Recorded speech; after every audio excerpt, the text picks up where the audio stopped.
Hi guys!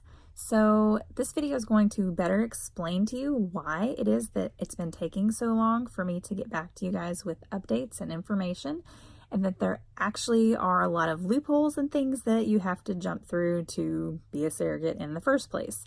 So this video is going to be very information filled for people who want to know more about surrogacy, and it's also going to explain to you where I'm at right now in my journey. So here goes nothing. So, I know it's been a minute since I've updated you guys and let you guys know anything that's really going on. There's a good reason for that. I've actually even switched agencies during this time. The reason that I hadn't really updated that, there's several reasons. I had helped bring a couple of new surrogates into that agency, and so I really didn't want to mess with their journeys as long as they were having, a positive experience, everything, because two of them are actually pregnant, so with surrogate babies. So that made it kind of difficult to go public and explain what was really going on. But I've waited all this time to come and tell you guys that I'm here to tell the whole story. So here it goes. Okay. So, guys, you know that surrogacy is not just a open and closed book. It's not just you say, "Hey, I want to be a surrogate," and then you jump into it. It doesn't really work like that. There's a lot of things that you have to go through to even get to the point of carrying a baby for someone. You have to fully qualify. And when I say qualify, I don't just mean through like finding an agency, because there are people that do not go through agencies.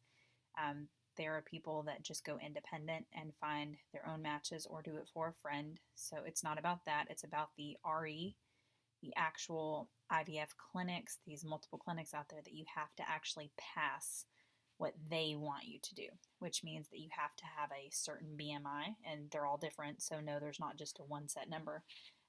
You have to actually have had a baby previously. You have to have had pretty much a good pregnancy, not having like um, intense gestational diabetes, having placenta previa, like anything that's considered like a huge red flag that they may or may not choose to work with you or allow you to be used as a surrogate through their clinic. So it is not about an actual IP, intended parent, saying, I don't want to work with this person. That's not what it is. So, just so you know, that's not what ended up happening.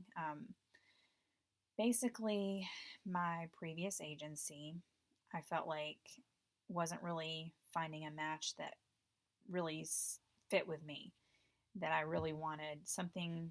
I just felt like a desire to find a family that I felt more drawn to, because I loved my first IPs. They ended up having a second surrogate, sorry, in between me and had their little boy, and they basically have decided that their family is complete.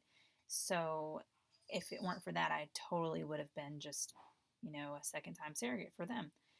But that was not the case, and my agency, spent some time and then finally rematched me. My match was broken, and without going into full details, because I really don't want to publicly tell the whole story, because it was a really strange experience. I'll just put it that way.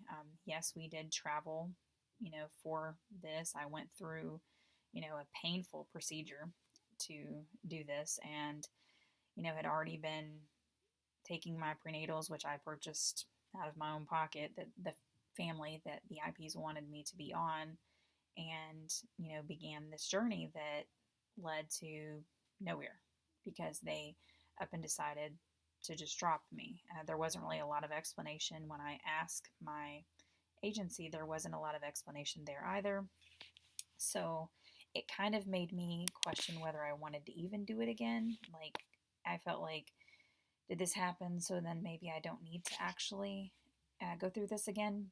But I really felt like a desire to do this again. And I say that knowing that a lot of you may not fully understand that, but some people in the surrogate world will understand what I mean by that. Getting to give someone the ability to have a complete family is it's really hard to put into words. It really is, which is why I really wanted to do these videos to be able to fully explain to you guys like what all of this entails whenever I actually went live through part of the labor and delivery, and shared as much as was possible. Everything that my intended parents were okaying me to share, I was sharing with you guys, because I wanted everyone to know, that there's not just a crazy stigma around surrogacy, that there is more to it than what most people even know. So thank you guys for coming along in this journey. I'm actually going to just kind of like piece together the stuff together so that you guys understand where we are and where we're beginning actually with the new agency.